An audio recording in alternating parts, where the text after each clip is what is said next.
Hola, ¿qué tal? Muy buen día. Dios les bendiga. Les saluda nuevamente vuestro servidor, Andrés San Martín Arrizaga, desde Temuco, Chile, en nombre de Academia Cristo y de la Iglesia Luterana Confesional. Nos dice la palabra en Romanos 5:8. Dios muestra su amor para con nosotros, en que, siendo aún pecadores, Cristo murió por nosotros. Amén. El apóstol dice que Dios muestra su amor, que lo expresa. Eso es lo que se le declara a todo el mundo. Lo agranda, asegura y manifiesta de tal modo que nadie puede recibir debidamente esta prueba de amor y seguir dudando. Aunque uno está lleno de dudas en cuanto al amor de Dios, eh, lleno de temores de conciencia y temor a la ira de Dios contra el pecado, esa prueba de la que habla nuestro texto debe darle una idea segura del sentir con Dios. Precisamente, ya que hace un par de días, eh, el, el sábado pasado, recordábamos los 503 años del Día de la Reforma.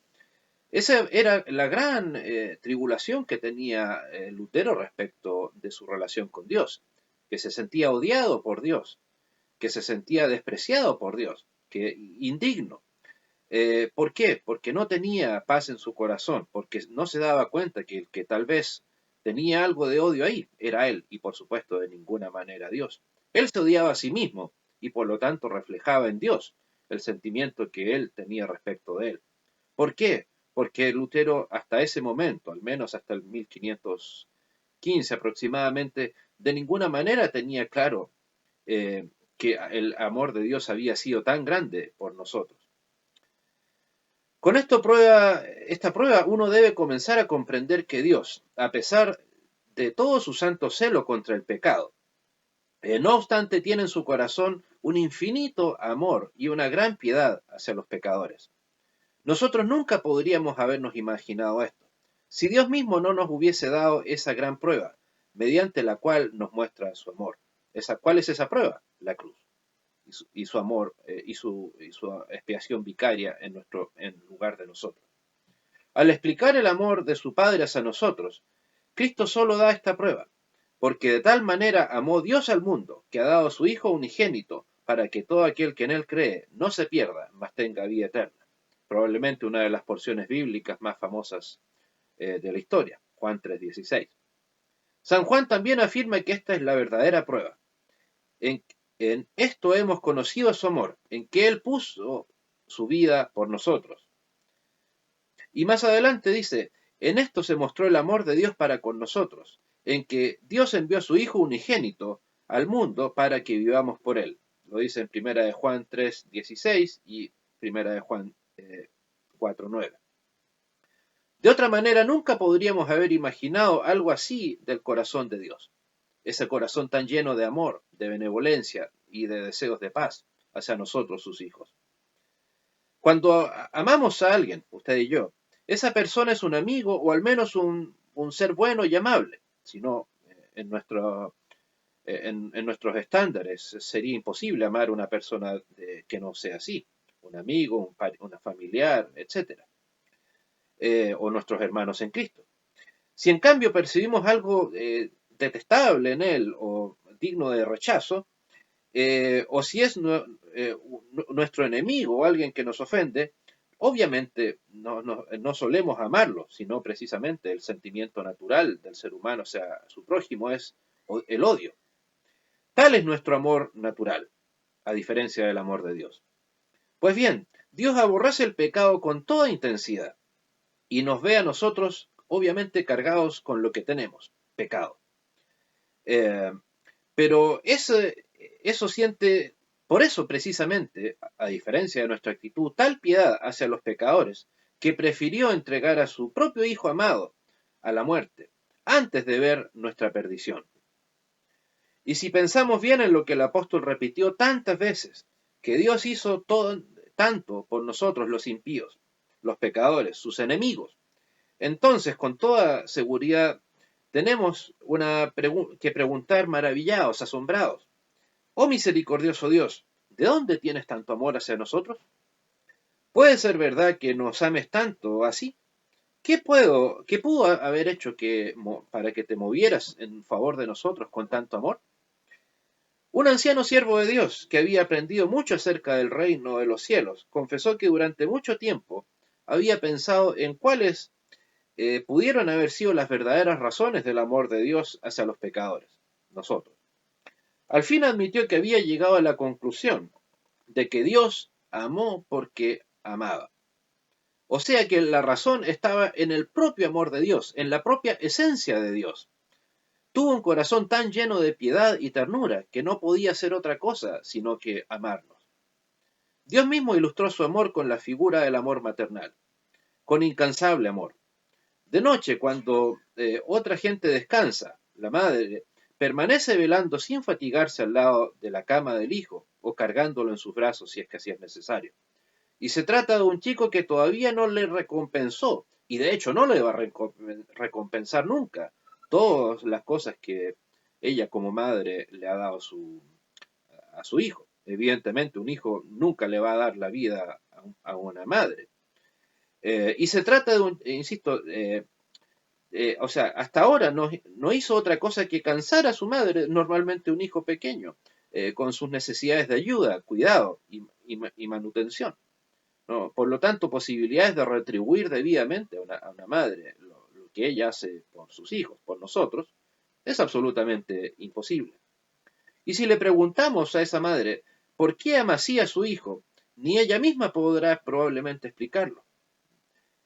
No sabrá dar otro motivo que simplemente la compasión y el amor que siente en su corazón, que es natural que fluya del amor de una madre hacia sus hijos. Se asombrará probablemente ante nuestra pregunta y dirá, pues simplemente es mi hijo, ¿cómo no voy a amarle? Que una madre ame de ese modo a su hijo es una especie de ley natural grabada en el corazón.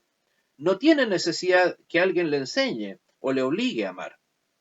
En cualquier persona bien nacida, ese amor de madre hacia su hijo va a ser algo, insisto, natural, evidente, sin necesidad de tener alguna justificación o de que haya de esperar algún tipo de recompensa o retribución.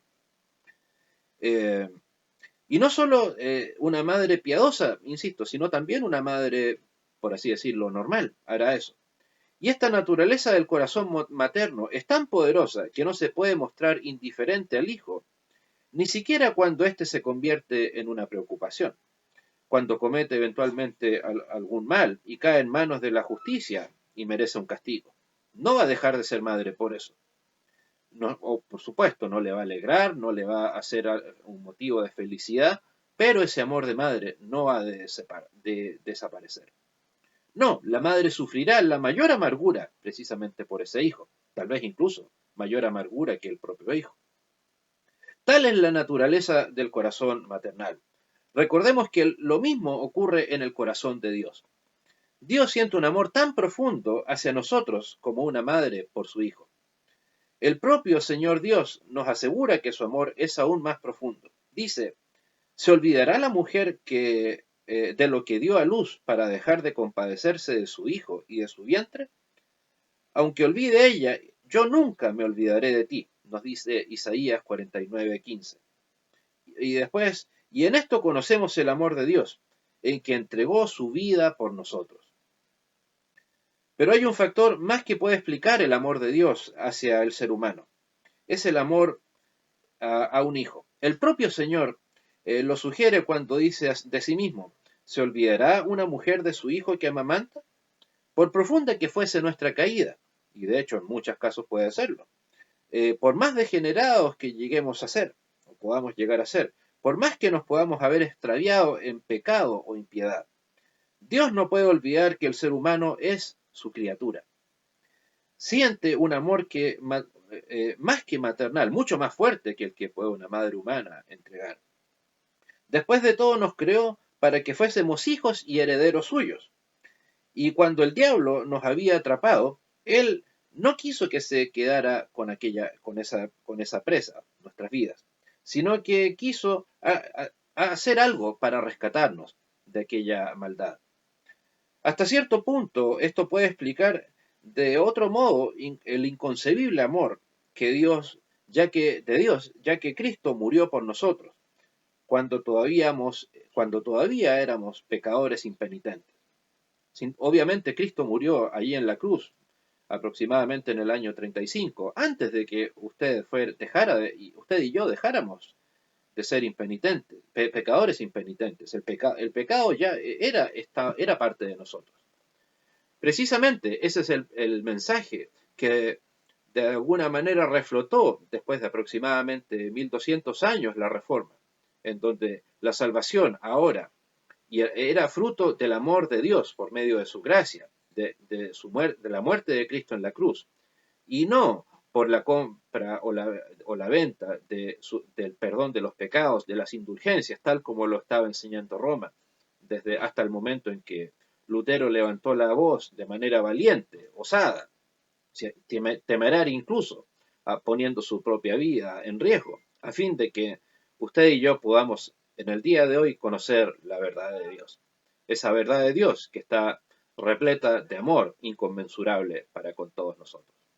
Demos gracias entonces a Dios de que precisamente Dios en su infinito amor ha permitido que sus siervos, como por ejemplo Martín Lutero, tuvieron la valentía de hacer lo que otros no quisieron hacer, la valentía de hablar lo que otros callaron. Y así entonces usted y yo podemos ser beneficiados, bendecidos con el fruto de ese amor de Dios y ese amor no siga siéndonos ocultado.